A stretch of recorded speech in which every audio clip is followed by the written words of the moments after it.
అందరికీ నమస్కారం. ఈ మధ్య కాలంలో ఆంధ్రప్రదేశ్ రాష్ట్రం ఉప ముఖ్యమంత్రి వర్యులు గౌరవనీయులు శ్రీ కొణిదెల పవన్ కళ్యాణ్ గారి పేరు చెప్పుకొని ఎంతోమంది పేరు సంపాదించుకోవడానికి ఆరాటపడుతున్నారు, ఉబలాటపడుతున్నారు. వారిలో ముందు వరుసలో ఉన్నటువంటి వ్యక్తి వైసీపీ ఎమ్మెల్యే ఎర్రగొండపాలెం తాడిపత్రి చంద్రశేఖర్ గారు. వారి వ్యవహార శైలి చూస్తే ఏదో డీసీఎం గారు పెద్ద పెద్ద మాటలు మాట్లాడతాడు. రాజకీయాల్లో నాలాగా అతను కూడా పెద్ద బచ్చ. ఆయన నిన్న జగన్మోహన్ రెడ్డి గారి పుట్టినరోజు సందర్భంగా చేసిన వ్యాఖ్యలు ఏ విధంగా ఉన్నాయంటే, రాజకీయాల్లో ఇతను కూడా నాలాగే పెద్ద బచ్చ అంటున్నాడు. అయ్యా ఎమ్మెల్యే గారు, నువ్వెంత, నీ స్థాయి ఎంత, నీ బ్రతుకెంత? పవన్ కళ్యాణ్ గారితో నీకు పోలిక. పవన్ కళ్యాణ్ గారు ఒక్కసారి కన్నెర చేస్తే నీ బ్రతికేమైపోతుందో ఒకసారి గుర్తుపెట్టుకో. నేనన్నా నా కుటుంబం నుంచి సర్పంచ్ గెలిచిన తర్వాత ఎమ్మెల్యే అయ్యా, అతనికి ఆ చరిత్ర కూడా లేదు. ఇంకేమంటున్నారు? మీ కుటుంబంలో సర్పంచ్గా గెలిచారు. గెలిచారు. ఈరోజు ప్రకాశం జిల్లాలోనే అవినీతి సర్పంచ్ ఎవరంటే మొట్టమొదటి పేరు మీ కుటుంబ సభ్యుల పేరే వస్తుంది. మీ కుటుంబ సభ్యులు సర్పంచ్గా గెలిచిన తర్వాత ఎన్ని కోట్లు అవినీతి చేశారో ఆధారాలతో సహా మేము మా జనసేన పార్టీ వెలుగులోకి తీసుకొని వచ్చి ప్రతి ఒక్క ఆధారాలు అధికారులకు ఇవ్వడం జరిగింది. ఫస్ట్ అది తెలుసుకో, అదేవిధంగా నోరు అదుపులో పెట్టుకో. మీరేంటి, మీ కుటుంబ సభ్యుల పరిస్థితి ఏంటి అనేది.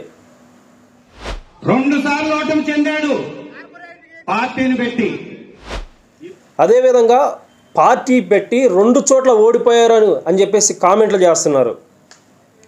ఒక్క రూపాయి కూడా పంచకుండా నీతి నిజాయితీగా పోటీ చేసిన వ్యక్తి ఎవరన్నా ఉన్నారంటే పవన్ కళ్యాణ్ గారు మాత్రమే. అదేవిధంగా ఈరోజు 2 తెలుగు రాష్ట్రాల్లోనే కాకుండా యావత్తు భారతదేశం మొత్తం పవన్ కళ్యాణ్ గారి వైపు చూస్తుందంటే అది ఆయన గొప్పతనం. నేషనల్ అదేవిధంగా ఇంటర్నేషనల్ ఛానల్గానే సర్వేలు కూడా పవన్ కళ్యాణ్ గారి గురించి గొప్పతనం గురించి తెలియజేస్తున్నాయి. అదేవిధంగా గౌరవ ప్రధానమంత్రి నరేంద్ర మోడీ గారు కూడా పవన్ కళ్యాణ్ గారి గురించి, వారి గొప్పతనం గురించి ఏ విధంగా చెప్తున్నారు మేము ప్రత్యేకంగా చెప్పాల్సిన అవసరం లేదు. వారు రాష్ట్రం గురించి, రాష్ట్ర అభివృద్ధి గురించి పవన్ కళ్యాణ్ గారు ఏ విధంగా ఆరాటపడుతున్నారో ప్రత్యేకంగా మేము చెప్పాల్సిన అవసరం లేదు. నరేంద్ర మోడీ గారే చెప్తున్నారు. పార్టీని పెట్టి ఇప్పుడు కూడా బాధ్యత లేకుండా, మీరు ఇంకొక మాట అన్నారు నిన్న, బాధ్యత లేకుండా పవన్ కళ్యాణ్ గారు ప్రవర్తిస్తున్నారు అంటున్నారు. బాధ్యత గురించి మీరు చెప్తుంటే మాకు మా జనసేన పార్టీ నాయకులకి ఆశయపదంగా ఉంది. బాధ్యత గురించి మీరు చెప్తారా? బాధ్యత లేకుండా ఇష్టం వచ్చినట్టు నోటికొచ్చినట్టు మాట్లాడుతున్న వ్యక్తులు మీరు. రోడ్లు వేయడంలో పవన్ కళ్యాణ్ గారు బాధ్యతగా ఉన్నారు. సేవ చేయడంలో పవన్ కళ్యాణ్ గారు బాధ్యతగా ఉన్నారు.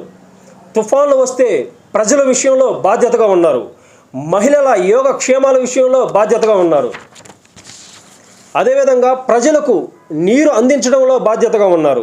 ఇల్లు లేని నిరుపేదలకు ఇల్లు కట్టించడంలో బాధ్యతగా ఉన్నారు. రైతుల విషయంలో బాధ్యతగా ఉన్నారు. విద్యార్థుల విషయంలో బాధ్యతగా ఉన్నారు. ప్రభుత్వ ఉద్యోగస్తులు అదేవిధంగా ప్రైవేటు ఉద్యోగస్తుల విషయంలో బాధ్యతగా ఉన్నారు. నిరుద్యోగులకు ఉద్యోగాలు కల్పించి బాధ్యతగా ఉన్నారు. ప్రభుత్వ పథకాలకు మీ పేర్లు, మీ తండ్రి పేర్లు పెట్టుకోవడం కాదు. పవన్ కళ్యాణ్ గారు ఇప్పుడున్న కూటమి ప్రభుత్వంలో ప్రభుత్వ పథకాలకి డొక్కా సీతమ్మ, అమరజీవి, బాపూజీ లాంటి మహానుభావులు వారి త్యాగాలకి గుర్తుగా వారి పేర్లు పెట్టడం జరిగింది. అది తెలుసుకోండి ఫస్ట్. అదేవిధంగా 26 జిల్లాల్లో 1299 రోడ్లు వేసిన ఘనత ఒక పవన్ కళ్యాణ్ గారికి మాత్రమే చెందుతుంది. అందులకు కానీ, దివ్యాంగులకు కానీ, పిల్లలకు కానీ, వృద్ధులకు కానీ ప్రతి ఒక్కరికి అండగా పవన్ కళ్యాణ్ గారు ఉన్నారు. 13,326 గ్రామ పంచాయతీల్లో ఒకే రోజు గ్రామ సభలు పెట్టి ప్రపంచ రికార్డు సాధించిన ఘనత ఒక పవన్ కళ్యాణ్ గారికి మాత్రమే చెందుతుంది. బాధ్యతగా ఉంటూ సినిమాలో పవర్ స్టార్ అయ్యాడు. అదేవిధంగా బాధ్యత ఉంటూ రాజకీయాల్లో అభినవ కృష్ణదేవరాయగా అయ్యాడు. డిప్ప కటింగ్ కొట్టించారు అంటున్నారు మీరు. బుద్ధుందా మీరు? ఒక ఎమ్మెల్యే పదవిలో ఉండు ఇటువంటి మాటలు మాట్లాడతారు మీరు. పవన్ కళ్యాణ్ గారు ఏది చేసినా అదొక సెన్సేషనల్, అదొక స్పెషల్. పవన్ కళ్యాణ్ గారు ఎప్పుడు trend follow out, trend set చేస్తాడు, గుర్తుపెట్టుకోండి. అయ్యా ఎమ్మెల్యే గారు, ఫస్ట్ నీ బట్టతల గురించి ఆలోచించుకో. నీ బట్టతలేంటో దాని గురించి ఆలోచించుకో. నీకేమన్నా హలో బ్రదర్ సినిమాలో నాగార్జున గారు లాగా ఇంత బొడుగునే జుట్టు ఉందనుకుంటున్నావా? ఫస్ట్ నీ బట్టతలేంటో, నీ పరిస్థితి ఏంటో తెలుసుకో. రాష్ట్రంలో 5,757 మందికి కానిస్టేబుల్ ఉద్యోగాలు కల్పించి వారు ఏ విధంగా ఉండాలో ఒక కానిస్టేబుల్ కొడుకు ప్రత్యక్షంగా కటింగ్ అలా చేయించుకొని ప్రతి ఒక్కరికి ఆదర్శం అయ్యాడు, గుర్తుపెట్టుకో. రోజుకొక వేషం వేస్తూ, రోజుకొక కామెంట్ చేస్తూ, ఇంకేమంటారు? రోజుకో వేషం వేస్తున్నాడా? అవును, రోజుకో వేషం వేస్తున్నాడు. బ్రతకడానికి 10 మందిని బ్రతికించడానికి సినిమాలో హీరో వేషం వేస్తున్నాడు. మీలాంటి రౌడీలకు బుద్ధి చెప్పడానికి, మీలాంటి అవినీతి పరులు ఆట కట్టించడానికి, మీలాంటి వారి అరాచకాలు అడ్డుకట్ట వేయడానికి రోజుకో వేషం వేస్తున్నాడు మా నాయకుడు. వైసీపీ ప్రభుత్వంలో ఏమి పీకారు మీరు? అప్పులు చేసి ఆంధ్ర రాష్ట్రాన్ని గందరగోళం చేసి పెట్టారు.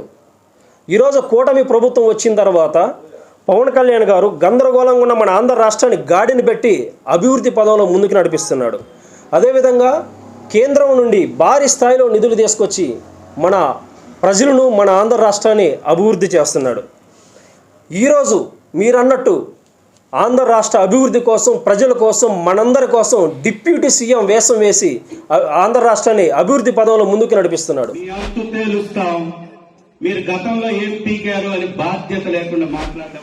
నీకు దమ్ముంటే ఎమ్మెల్యే పదవికి రాజీనామా చేయి, నేను పోటీ చేస్తాను నీ మీద. నువ్వు గెలుస్తావో నేను గెలుస్తానో ఆ రోజు చూపిస్తా. నువ్వు వార్డు మెంబర్కి ఎక్కువ, గ్రామ అధ్యక్షుడికి తక్కువ. ఏదో కుక్కతోకో నక్కతోకో తొక్కి ఈరోజు నువ్వు అదృష్టం కొద్దీ ఎమ్మెల్యే అయ్యావు. ఇష్టం వచ్చినట్టు నోరు బారేసుకుంటున్నావు. పవన్ కళ్యాణ్ గారి గురించి అసత్య ప్రచారాలు చేస్తున్నావు. నోరు అదుపులో పెట్టుకో. అదేవిధంగా అన్నీ ఉన్న ఇస్తరాకు అణిగిమణిగి ఉంటుంది. ఏమీ లేని నీలాంటి ఇస్తరాకు ఎగిసెగిసి పడుతుంది, గుర్తుపెట్టుకో. అంతకుముందు మీ పార్టీలో పెద్దవాళ్ళు, సీనియర్లు వాస్తవాలకు విరుద్ధంగా మాట్లాడి సభ్య సమాజం తలదించుకునేలాగా ప్రవర్తించి ప్రజల చేత చేదరించుకునేలా చేసుకొని అబద్ధపు కల్పనతో ప్రవర్తించిన వాళ్ళు ఈరోజు పోలీస్ స్టేషన్ల చుట్టూ, కోర్టుల చుట్టూ, జైలు చుట్టూ తిరుగుతున్నారు. చివరికి మీ పరిస్థితి కూడా అదే అవుతుంది, గుర్తుపెట్టుకుని ఎమ్మెల్యే గారు. ఇకనైనా మీరు నోరు అదుపులో పెట్టుకోకపోతే రాబోయే రోజుల్లో ఖచ్చితంగా తగిన మూల్యం చెల్లించుకుంటారు ఎమ్మెల్యే గారు. ఖబర్దార్, జాగ్రత్త.